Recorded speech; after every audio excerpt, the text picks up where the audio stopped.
Hi, I'm Joan Quinn, and welcome to the Beverly Hills View.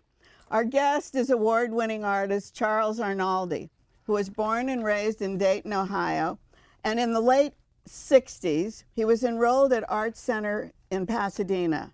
He had a scholarship to the school, but he left to attend Chouinard Art Institute, which later became Cal Arts. Within 10 years, Chuck, who is known as a painter, sculptor, printmaker, has been included in museum exhibitions and galleries across America. His work is represented in many museum collections like the Met, MoMA, and the Whitney in New York, and in Los Angeles at the Hammer, the Norton Simon, and the LA County Museum of Art. So at LACMA, he was honored with the Young Talent Award, which was a long time ago when he was a young boy. He's been granted many, many fellowships from a number of prestigious art organizations, and he's connected to Beverly Hills through many collectors. The collectors live here. His sculpture, we have a small replica of the sculpture, which is on the corner at the library across from the fire station, and that was done in the early 90s. He's created signage for Bold, and he goes way back in the city, because I remember one of the first shows he did was on Alta Drive, and it was with these two women who I think were decorators, but they wanted to be art dealers. And do you remember that show? I don't know. I think you were showing big... The potatoes? No. You were Way showing before those that. plastic. The plastic yeah, bags? the plastic. No, the plastic bag, and then after. The plexiglass paint. Plexiglass, yeah. So that went way back. What was the first one? Plastic bags? I forgot about that. I made polyethylene bags with powder pigment before the... and then how actually, that's not true. I made the plexiglass paintings. That's what they gave me the Young Talent Award for. For the plexiglass? Yes. And they were in fabulous colors. Yes, they were Tell us, they were really bright colors, right? Yes. And the piece, I don't know what you call that, the piece on Rexford, right on the corner, right. Was it a commission from our art? To be honest with you, it was in the early 90s, and I can't remember. I have made thousands of things. That's the problem. And so many things have happened that it's very hard for me. Like, I can have a hard time remembering what I had for lunch yesterday. My memory is really great in certain areas, and other ones, it's just, stuff is just gone. Well, you remember you made this. Oh, absolutely. And I was on the art commission at the time. Well, you probably had something to do with it. I know. I think we probably commissioned you to do that. But going way back, when you first came here, did you think you were going to be an artist? No, I had, growing up in Dayton, Ohio, I was from a very dysfunctional family. My father had left us when I was like in the 4th grade. And so there was nobody had ever gone to college in my family. Nobody thought about school or grades. So I was a total delinquent. I would skip school once or twice a week, and I had no direction. My goal was to get through high school, go to work at NCR, Delco, Moraine at work graveyard shift to get double time in factories. And I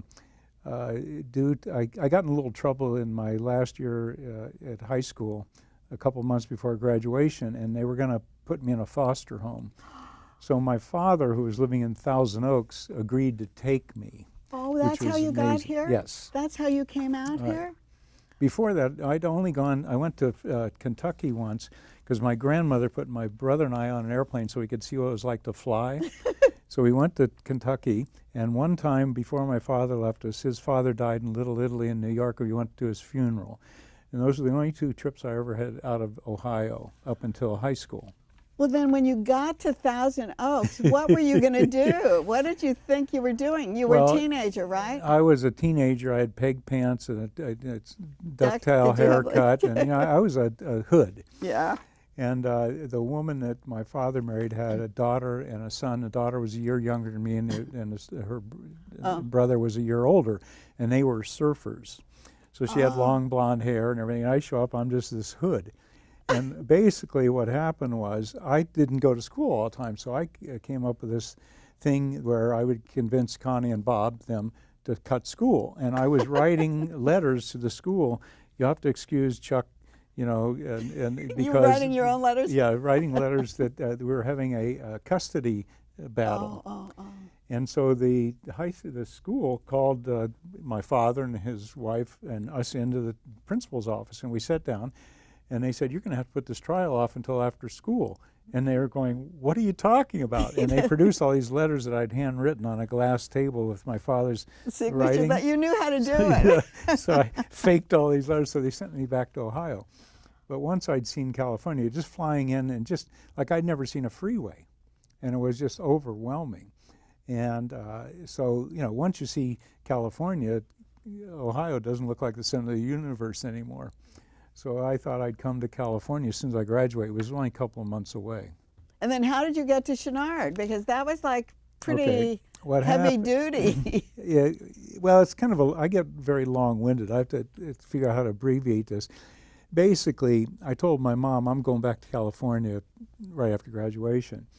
And so three of my buddies wanted to go with me. I had a 55 Chevy with a 283 engine. I was a hot rodder. But I had no money. My mother gave me about $6.48 was all she could scrounge together. And between the four of us, we had maybe $200. So we headed for California.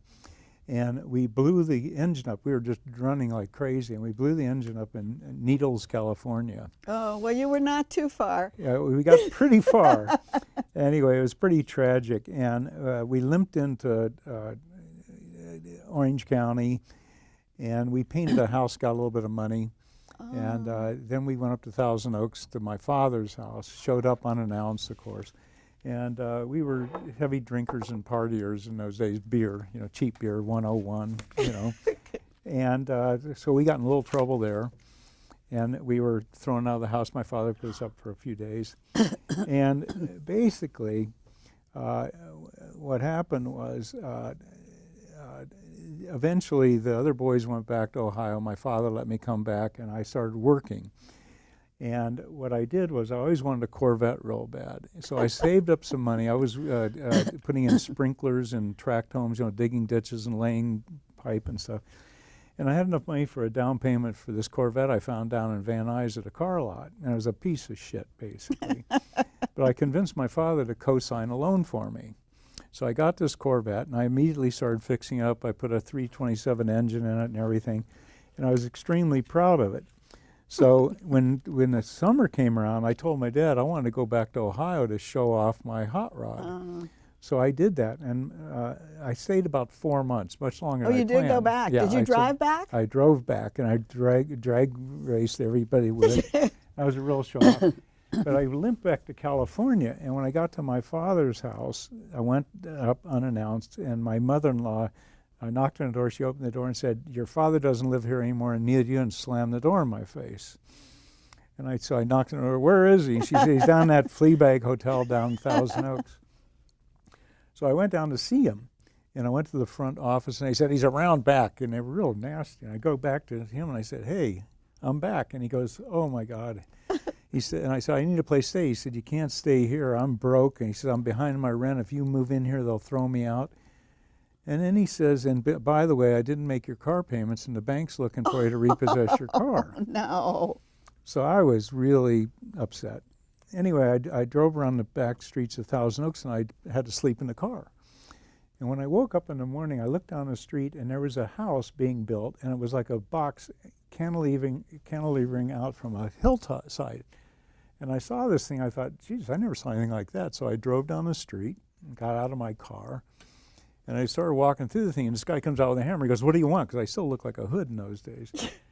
And I said, I never saw anything like this. Anyway, he and I got to talking, and I explained my situation. And he took a look at me and said, "Can you work?" And I said, "Sure." And he showed me this trench that was full of mud because it had rained at the side of a hill. And he said, "If you can dig that mud out of here, I'll give you a job, and I'll let you sleep on the floor upstairs." So he gave me $20. I went down to downtown, bought a pair of gloves and some work boots. Anyway, I ended up working for him, and he and his wife moved out from Michigan. He was a young architect, and he was building his house, and it was going to be his office and his house. And his wife was an art teacher, and she was teaching school down in the valley. And I had a lot of sketchbooks because I used to pinstripe cars and draw T-shirts, you know, with hot rods on them and stuff.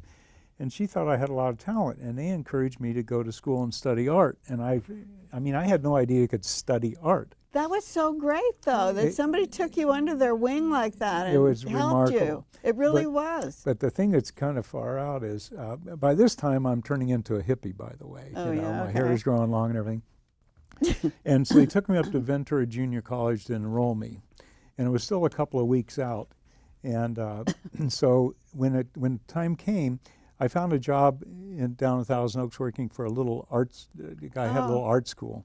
And he had a room out back and let me move in if I'd fix it up. So I moved out of the Cox house into this place, and I had this funky little car, and I drove to Ventura, and I chickened out. I couldn't do it. So for 2 weeks I lied to them, said, oh, I've been gone. And then finally I had to come clean and say, you know, I can't do it.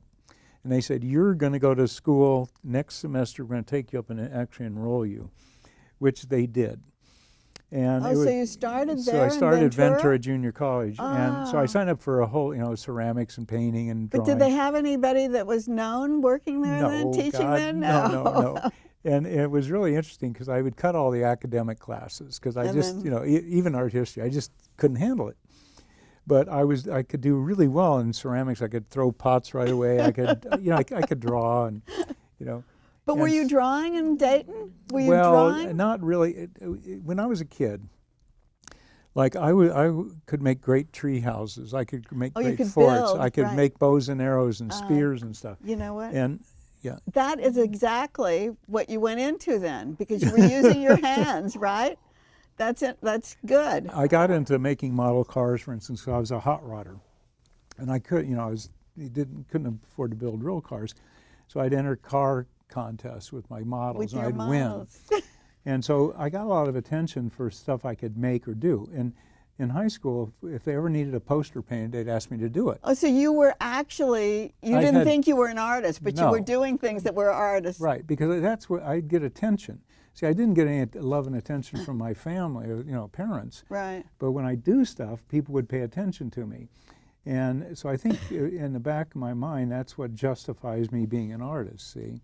And say when I got to the junior college, everybody said, God, you can paint. You should be a painter. And then another guy said, you should be a ceramicist. But the head of the art department up there was really interesting. He didn't understand contemporary art. He thought after Picasso, everything went downhill. So he told me that the true artists today were fiction illustrators like Bernie Fuchs and Bob Peak. Oh, Bernie Fuchs. Right. He knew them? You knew that name? I know the names. He was doing illustrations for Sports Illustrated. Right. And he did a picture of my dad. He did? For the cover of Sports Illustrated. And no one had ever, I'd never heard of him. Well, see, the deal is, so this guy wanted to turn me into an illustrator, because I can draw people and stuff. Right. And so he started grooming me and told the other art department guys, you leave this guy alone, he's mine. I'm going to send him to Art Center. Oh. Art Center was on 3rd Street, not in Pasadena. Oh, it was there. Okay? I see. So, and they didn't give scholarships.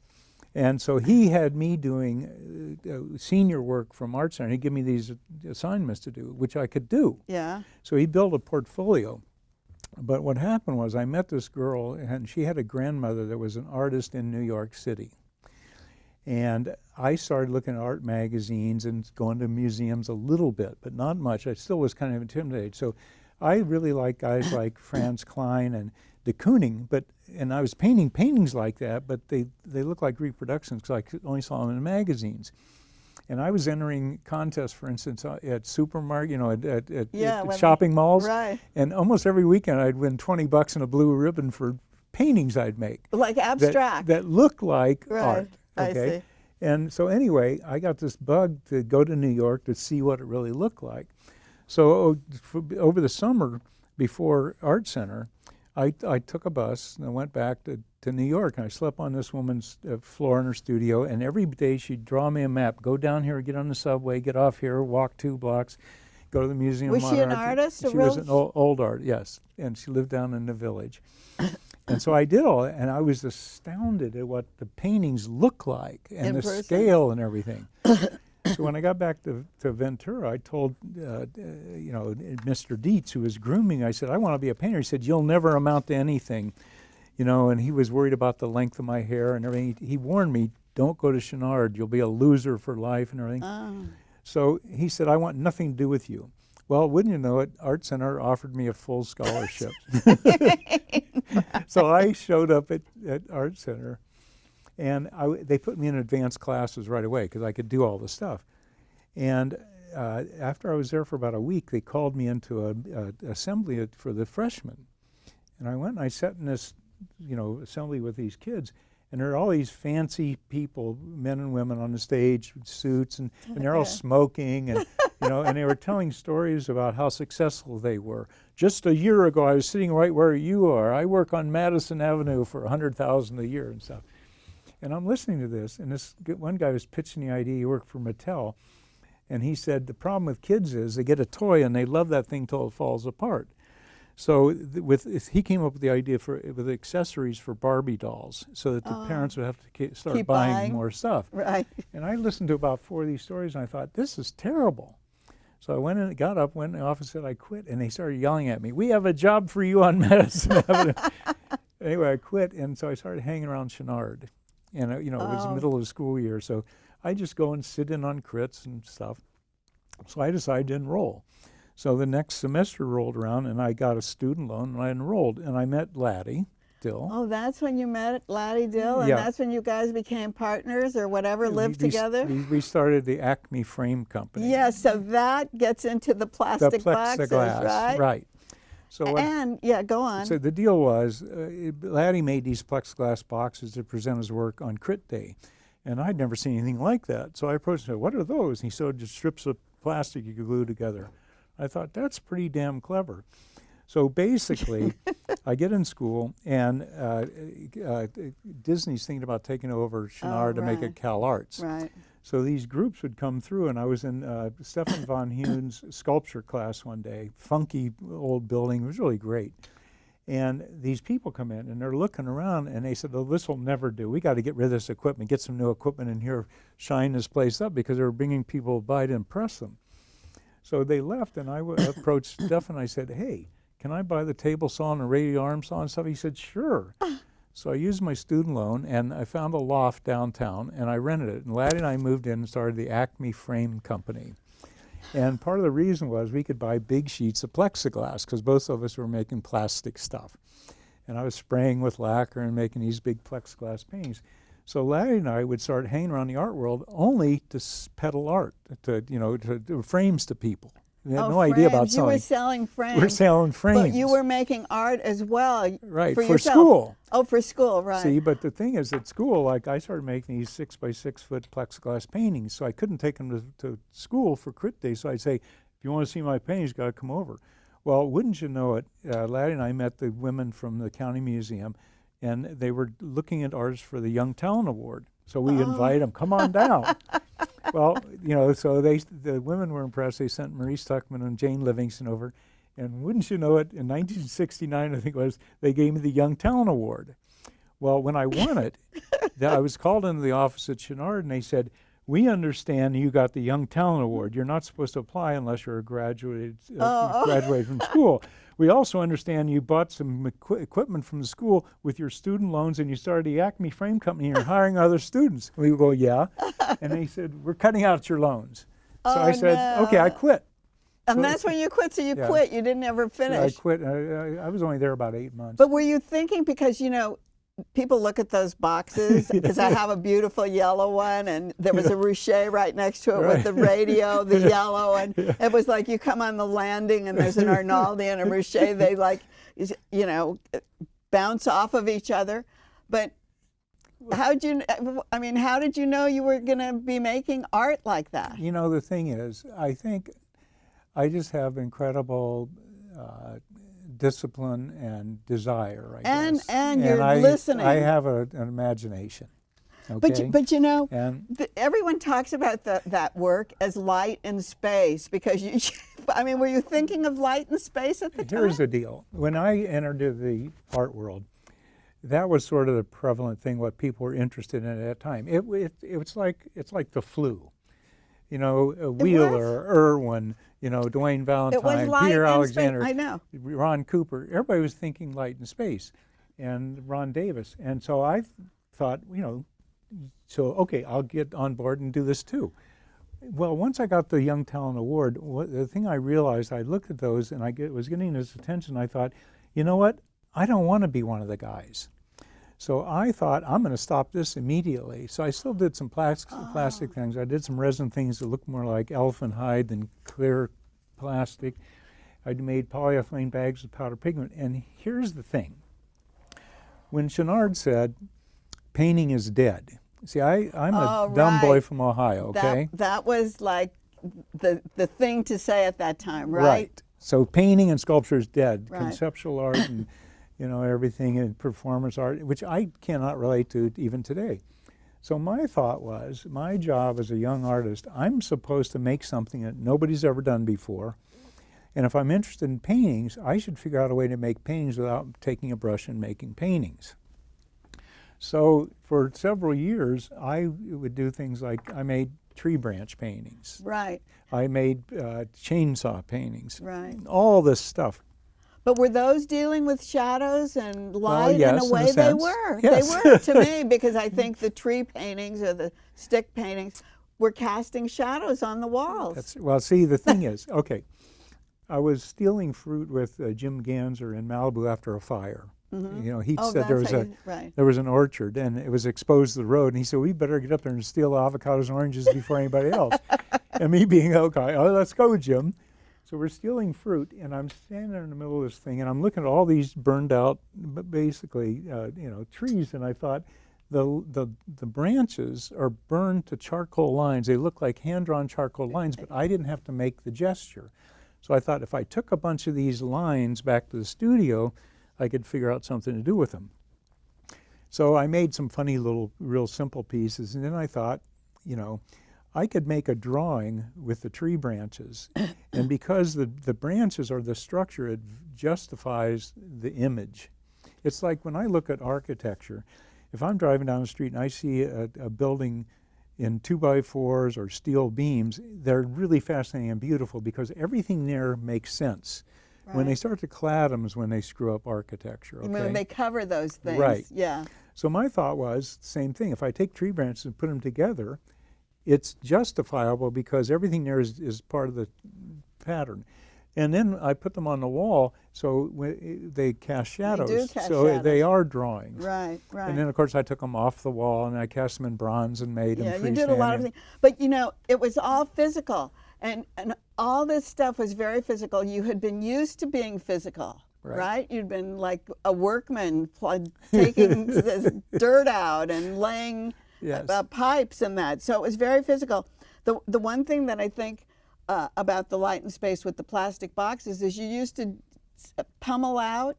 Well, the thing to was, make I basically made a box, and the front sheet is transparent. Right. And what I realized is if I would grind it in repolished areas, when the light went through it would create light and shadow images, and they just appeared on the back sheet. On the sheet, yes. right, because that's what I see. So and they move as the light goes. Right. So that actually you were doing that. Yes, I was doing that. You were doing that.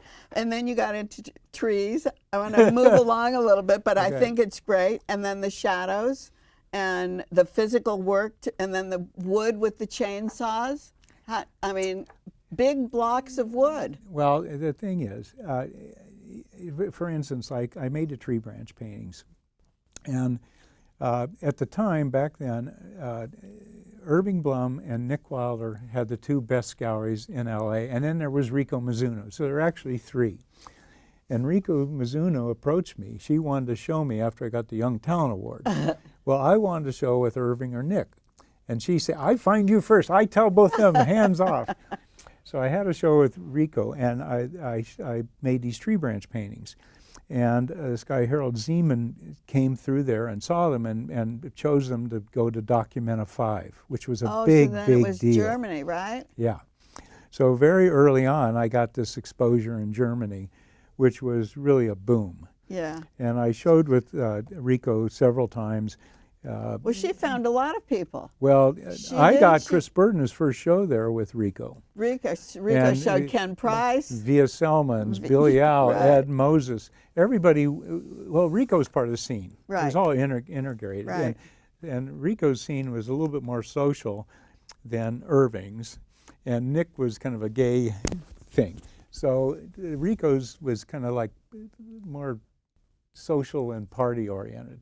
But everybody took her very seriously. But she was a real wacko, She had a too. great eye. She had a great eye, and she was terrific. So had the blocks of wood already started at this time? No, after what happened was, I was making the tree branch paintings, and Diebenkorn invited me over to the studio one day, which was kind of odd because I was a very young kid. And he was showing me these drawings he was making. It's when he started doing the clubs and the right. hearts and stuff, you know. And it was fascinating because he had this new studio in Venice, and it was a brand new building, and he was upstairs and he rented downstairs out for rental, which I thought was weird. And he had a chair with an ashtray next to it. And on the floor he put this brown paper leading over to the painting wall where he would keep paint off the floor by having brown paper. And then next to the ashtray was what they used to call a horse. They made them out of 1x12s, where in drawing class at schools you'd have a horse you'd sit on and you'd lean your drawing board there and you'd draw. And that's the way he drew. Like, here's this world great artist that drew like he was in art school. And he had all these drawings pinned on this wall. And he kept talking, wanted my opinion about this stuff. And I kept looking over because his painting wall, he had a painting hanging about 4 feet off of the floor. So, you know, it was like up here. And I didn't ask him, why is that hanging so high? But I kept noticing it, thinking, God, that's weird. So anyway, at the time, I was making some paintings in my studio that were sort of based on the stick paintings. They were acrylic paintings, and I would only make straight lines, so no artistic stuff, you know, just real straightforward. So that's what I was going to say. Each thing influenced the next thing. Oh yeah, absolutely. So now you're doing drawings and they're being influenced by the stick paintings. It's and the sticks were like almost like an outgrowth of the light and space from the boxes. right. The deal is that I have never, like an idiot, I've never been interested in branding. I mean, I want to be successful, but I'm not motivated by money, really. I'll never forget, years ago. But so what, okay, go on. Leo Castelli and Andre Emmerich cornered me at an opening in New York. This has got to be 45 years ago or more. And they said to me, son, if you would ever quit changing, we could make you a very successful artist. Changing. But you keep changing. Every time people like what you do, you change. That's interesting. Yeah, but that's what an artist does, and I right? thought, that's my job, isn't it? Right. Well, most people don't do that, okay? Oh, that's very interesting. Most people get a style and they protect it. And they want to okay? stay. Yeah, success is a dangerous thing, you know. I mean, too many people have an early hit and they keep repeating it, and then after 10 or 15 years, they can't get back to that naive, enthusiastic, creative you know, position. It happens with bands, it happens with actors, It's it happens true. with artists. And so I always, in fact, one of the greatest things that ever happened to me was Rauschenberg told me, he said, you know, I really like you. You're great. You make stuff out of junk, just like me. Just you know? like him. So, but go back to Diebenkorn. What Okay, was so strange about that? So what was happening, I was making those paintings. Yeah. And so I had this wall I painted on, and I put a telephone on the wall next to it, so if I was, you know, if somebody called me, I could grab it and still paint while I was talking. It was one of those princess phones, You remember didn't those? have, yeah. So later that day, after being at Diebenkorn's, I'm in my studio, and I'm laying on the floor painting the bottom of this painting. And I realized, you idiot, it's real easy to paint the middle part of the painting, but if I'd raised the painting up, it would be easier to paint the bottom. That's what he did? Right. And I thought, you know, it's like one of these things, of course. Oh, my gosh. So I made a little lever so that I could raise and lower the paintings on my painting wall, okay? And what would happen, I'd be painting, and if the phone rang, I'd be there and I'd end up doodling on the telephone. Well, I was looking at the painting one day, and here's the wall phone, and here's the painting. Now, all paintings are an illusion. You start out with a flat surface, and whether you paint a, a portrait or landscape or just an abstract painting, you're distorting the surface. And I'm looking at this painting, and it's distorted, the forms and everything. And then I look at the telephone, and I painted it, and it's a three-dimensional object, but I'm distorting that. And so when I was doing the tree branch paintings, I would go up to Santa Barbara to a ranch I had access to. And there was a woodcutter there. Oh, that's how he would help me pick up sticks, and then I'd have to go back and have a coffee or beer with him in his cabin. And when he would cut a big tree down, if it had nice burl wood or something, he would cut slabs of wood to take them into town to have them milled into lumber, sold for hardwood. So he was always showing me these blocks of wood. And I'm sitting there thinking about, hey, those blocks of wood, especially when he cut them with a chainsaw, they had little striations that looked like my so paintings. it was like another outgrowth. Right, so I drove up to see him. I said, can I have a couple of those blocks of wood? And he gave them to me. So I took them, drilled a hole in the back, hung them on a wall, and I painted them. And I thought, I like that. So I went back up, and then, of course, I got a chainsaw, and I cut my own blocks. And then after I cut the blocks, I wanted to blow it up into painting scale. Huge.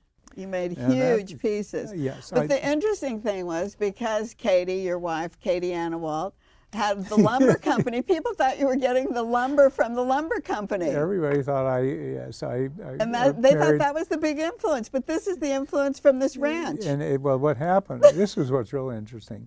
I wanted to make some about 8 by 8 by 12 inches thick.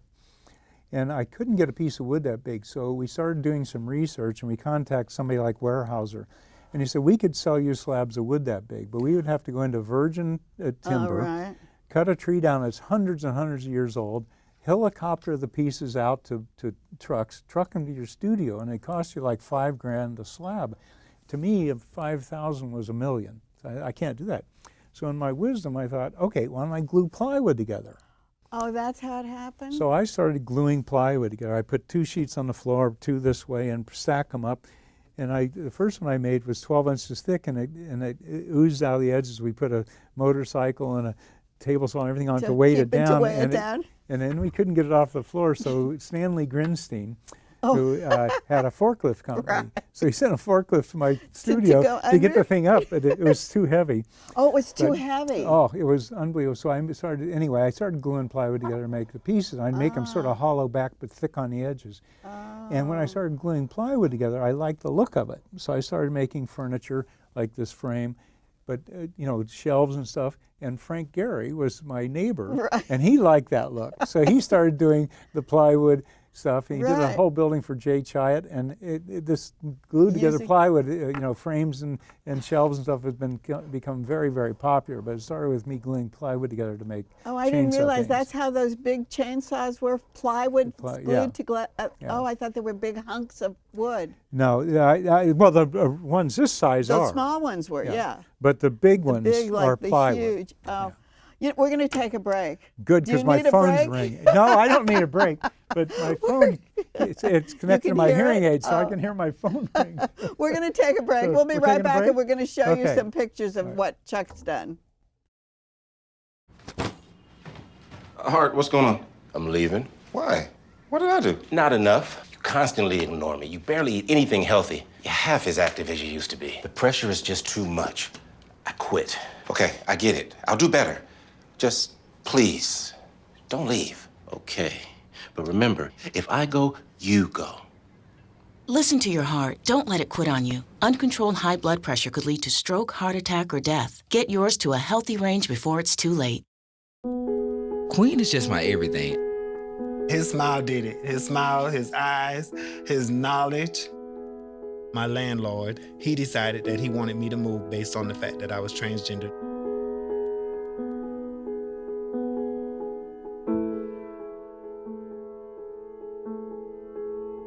Let's just respect people in everyday life for just being human.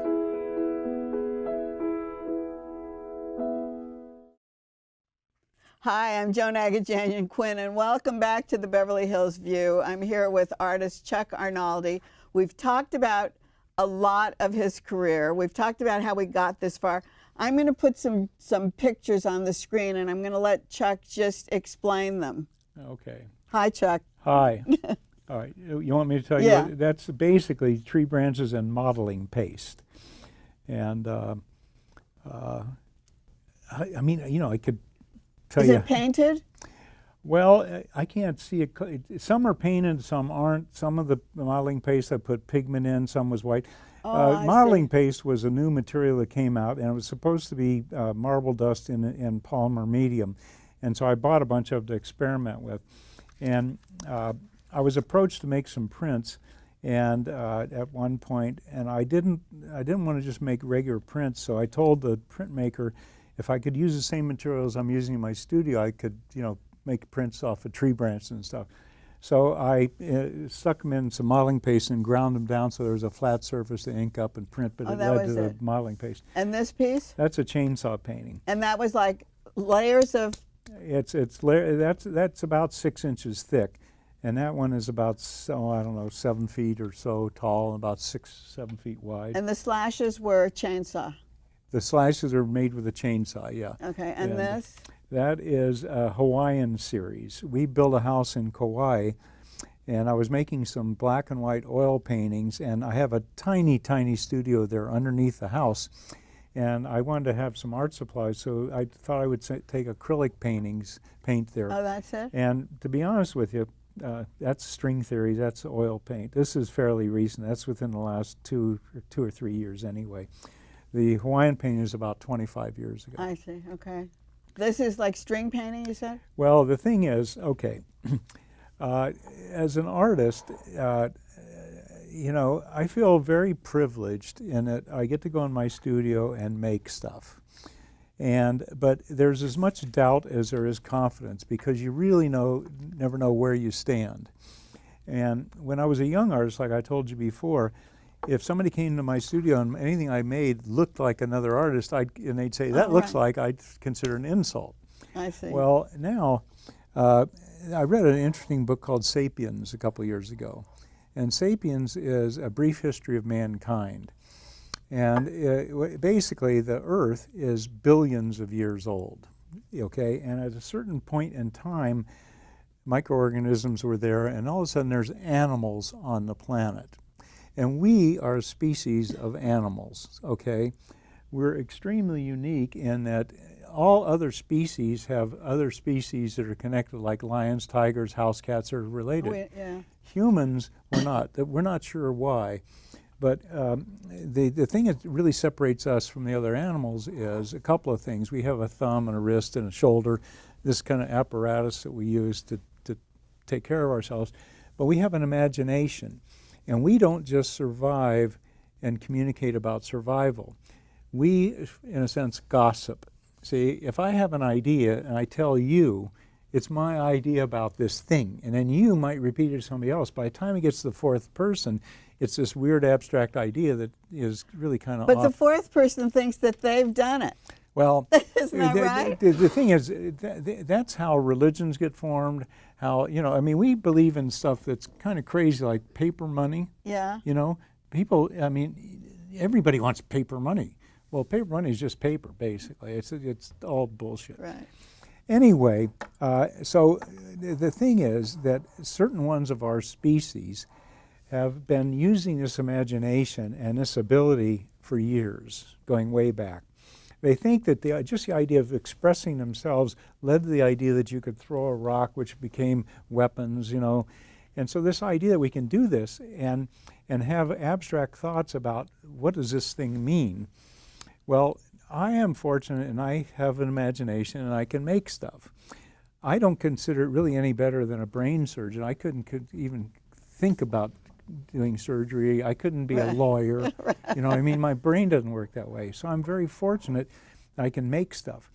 Well, I've made thousands of things, and I've always envied landscape painters or portrait painters because they start with reality. Picasso never painted totally abstract paintings. There's always an eyeball or something. Yeah. Okay. I'm an abstract artist because of my age. I'm 72, and when I got into the art world, that's kind of what I related to, and I sort of followed that path. And so what I've tried to do is stay true to my imagination. If I get an idea, I try to execute it. And so what I try to do is, since I make these objects that come out of here and I make them real, I try to make that object have a life of its own and an energy. And the only way I can feel like I've been successful is if I made a piece 10 years, 20 years, 30 years, 50 years ago, and people can still relate to it without liking me or thinking it's worth Thinking money it's or a anything. piece, right. If they can relate to that inanimate object, then I've somewhat succeeded. And when I read *Sapiens*, I was pretty influenced by that, and so it makes me feel better that, you know, I'm proud to be one of those group of the human species that can have an imagination and do something. And so I had a thought, okay, if I can do this, Oh, yeah, right. why don't I get a canvas and a Right. brush and do that? Don't make an Arnoldi, make a painting. That was the piece that was on the right, screen. We can bring on the that up screen. again, right. And the truth is that that it worked out really well, because I've done a whole bunch of them, and this has gone through several generations. I think if we flip through the pictures, you'll see ones where the lines make shapes, so some of the shapes got filled in. But Oh, right, yeah. one thing leads to another. It's just generations, because there's infinite possibilities, see? But the thing, you're saying somebody comes in and says, it looks like so-and-so. Then do you stop? Well, no. Now, if somebody comes in, see, the paintings, like this Machu Picchu painting, this Yeah, was let's talk about influenced by a trip. Katie and I, for our 35th wedding anniversary, went to Machu Picchu about 2.5 years ago. And going to Machu Picchu, I was very, very impressed with the shapes of the rocks. Nobody knows how or why they did it. I mean, it's pretty phenomenal. Now, my reaction to it was, we were doing these hiking. We hiked for 6 days through the mountains from Cusco to Machu Picchu. And you'd be out there in the middle of nowhere, and they had thousands of miles of trails, and they put rocks on them. And if you were walking along and there's a drop-off of several thousand feet, there might be a crack in the mountain. And where it comes down to the trail, if you look over the edge, hundreds of feet down, they piled rocks so that the trail could keep going. Oh. And I thought to stuff like, whoever thought of that wasn't the guy who had to carry the rock down there. And then the big rocks, you know, they feel real heartfelt, very intuitive, really right on, but they're not 90-degree angles. There's not a Oh, that's normal like, logic. this is like, Right. So when you make a painting, for instance, you basically make shapes. And I came back from Machu Picchu and I thought, okay, take a piece of charcoal, make a shape, interlock another shape, fill up the canvas and paint it, make it an oil painting, not an illustration of Machu Picchu. right. But the thing is, you have to see the paintings themselves, because so much of it is involved with the brush stroke, you know, where the edges of the thing. When I look at paintings, I walk through a museum, I don't care where it is. If I see a painting that attracts me, I walk right over to it within this distance and look at it. And, you know, like Van Gogh. I mean, when you look at that, It's I like mean, you see what he's done, yeah, right? you feel it. There's an honesty and an integrity. Now, the interesting thing is, for some reason, some people can do that and it reads. There's millions, hundreds and hundreds of thousands of people wanting to be artists. Art's become a profession. I know. Everybody feels entitled to a college education. Everybody has kids. The kids get older and you go, what do you want to be? And they go, I think I'll be an artist. I think I'll be a this, I'll be a that. Right. You know, when I got into art, it was one of these things where you did this, nobody thought about getting rich or famous. It was about this weird drive for some reason to have these things come out of your head and become real, Like, yeah. you know? And that's when it was, it wasn't a business. It was not a business. It was no. like, I need that because I need to look at it. Yeah. I mean, like my walls were filled because I needed to look at those things. Well, you guys were fanatics. But isn't that Which- true? It's really touching, actually, your house. And I told, you know, you should open it up for tours. Don't change anything. No, but it's true because what I used to say is a Chuck is sitting, and I said earlier, next to a Richer, next to a Laddie, Yeah. next to a Ned Evans, next to Tony Burlamp, because you guys were all Billy friends, Al and and Billy L. everybody, yeah, Bengtson and, and Frank Gehry. and Bob Graham, and yeah. Exactly, I mean, all together, right? And that's Well, how I felt it was a community. that was the way the art world was too. In fact, I am really fortunate, and when I got involved with it, Gemini Yeah. had a huge influence on the West Coast, because Gemini invited Rauschenberg and Jasper Johns and Ellsworth Kelly and Warhol, all these guys came out here. And to me, they weren't famous great artists. They were pretty cool guys we'd party with. And they were all very encouraging. And when I go to New York, they said, hey, come visit me. So I'd go visit Frank Stella and Jasper Johns the same day. Because they were here making prints. Yeah. And the Grinsteins used to do parties and Right. invite the local, their friends, Right. artists, our friends, to those parties. And we'd and party. you would have it, right. It wasn't like, oh my God, there's There's- Rauschenberg. You No, know? because- It's like, hey, Bob, how you doing, man? Well, I remember the first interview I did for Interview, one of the first, was you and Bob, you know? See, I don't even remember that. Yeah, it was at the West Beach. And I'm going like, I've got Arnoldi talking to Rauschenberg. Well, it's fascinating. See, to me, that's what it was like. You meet these great people, and it was a relationship, and we discuss art and argue about art, and it was just really great. I always say that. I say that's how the art scene was at that time. I got in a fist fight in Max's Kansas City with Bryce Martin because he told me what I was doing wasn't painting. I was making stick paintings. I had a show. Oh, right. He said painting is about surface and color because he was doing those encaustic paintings. Yeah, just plain And we literally got in color. a fist fight, right? And about a year later, Frederica Hunter, who had the Texas Gallery, he and I both showed there. She called me and said, it's going to break your heart. Wait till you see what Bryce is doing. He's taking a stick, dipping in ink, and making these linear, scratchy paintings that were like That's my what you were, paintings. right, from the sticks, right?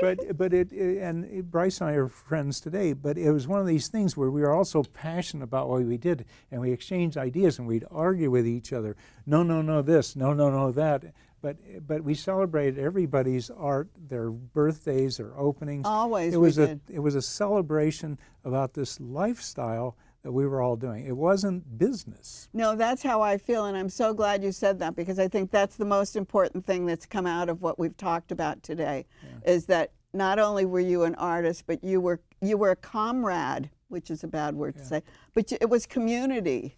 Well, I'll tell you, like when I first went to Venice, Bankston, Bell, Kenny, They Bryce, we were were all there, together, and right? we were all within 10 blocks of each other. And then they say, and you were all doing different things: Yeah, ceramist, absolutely, yes, painting, right. watercolor, sculpture. And we all appreciate each other, I think, I have work by every artist you can think of because I just wanted to live with it and have it. That's what I said. Exactly. And then they say, you're so lucky. But it wasn't luck. It was, maybe it was luck. There's a it lot, was I think luck. there's a lot of luck. It was luck, but I didn't pick that stuff. I was just part of the group, and Jack was very much a part of the group. Yeah, and it was so great, him being a great lawyer and taking care of all of us guys. I know, wasn't it? And it wasn't an art lawyer at that time. It wasn't about art law. Well, it was so funny. I played tennis with Matt Byrne and Van de Kamp and Jack up at your father's place up there. I got stopped one morning by the cops guy. I had an old beat-up pickup truck. They said, "What are you doing in Beverly Hills?" I said, "I'm here to play tennis with Matt Byrne and John Van de Kamp." They went, "Okay." I know. One of Jack's clients, one of Jack's associates came in to play tennis one morning, and they stopped him just on Sunset inside the line, and he was African American, and they said, and he was all in his whites. Where are you going? He said, "Oh, I'm just going up Hillcrest to JC's house, and I'm going to be playing tennis." He went, "Oh, that's okay." It's okay. But that, right. Boy, So- it was great back in those days. I suppose it's great for the young people in a different scene, but I think it is different. I think it's different, and a lot of the questions I was going to ask you is about how you get involved. I think you've talked about what young artists can do. I don't want to leave without talking about the Fisher Gallery show that you've got. USC. Yes. Yeah, and what will they be showing at USC? There's a fellow named Jordan Schnitzer, and he came to see me a couple years ago, and he had been secretly buying my work on a secondary market, and at the time he owned 56 pieces of mine, everything from little tiny drawings up to big chainsaw paintings. And so he's been acquiring work of mine, and he is organized. Everything in this show belongs to him except maybe a few pieces, which now he's a little confused because he may have to have those too. but he owns over 180 pieces of mine. So And but how many can they show in that gallery? I don't know. I'm going down there next week to I look. see. They've come to see me, and it's a big survey show from his collection, but then it's going to travel to other museums. That's fabulous. And the other thing, I always thought Jordan Schnitzer was known for his prints. He owns over 14,000 prints. That's what I thought. He's And the so- biggest print collector in the United So States. you surprised me when you said that it was all coming I was from surprised. his. Yeah. See? And before we leave, Bold, because you've done Oh, so much Bold. for our city. You've brought Bold. You've brought your company Wrapped to help us. Wrapped right? is taking care of Bold, and I try to stay at arm's distance. I mean, I'm very involved with Sam and Rye. Sam. You talk about that, Ryland. Rylan is my son, Arnoldi. and Sam Seidman is his partner in Wrapped. I'm a partner. And they are doing banners. They're going to wrap some outside of some buildings on Rodeo Drive. They're getting into LED lights and stuff. Oh, great. And so anyway, they're doing a whole big program that opens sometime around the Somewhere, 16th or something yeah. like that. They're going to have a big grand opening. Right. So we wanted to mention Bold, and we mentioned Rylan, your son, and Natalie, your daughter, is a great artist. So we don't want to leave Natalie out. And Katie Arnoldi is Okay. an author who's been published, and that's your family. Well, a And pretty you're part creative of our family Yes. for years and years and years. I'll tell you, Natalie is getting her PhD at Stanford. She's a marine biologist, and she's living in Monterey, but she has a huge painting career going. She just did a bunch of Holocaust paintings. She's going to travel to a bunch of Holocaust museums. Really? Oh yeah, she's pretty smart. And Katie has 3 published books. She has a few other books that never got published, partially because she thought they were too depressing, or her editor wanted to make changes, which she refused to do. But she's midway through a new novel also. Oh, good. Okay, good. So we've come full circle. We've covered everything, right? Okay, thank you, Okay. Chuck. All right. Well, And thanks for having me. thank you for being and staying with us for so long. It was such a long show today. I'm Joan Quinn, and we'll see you next time on the Beverly Hills View.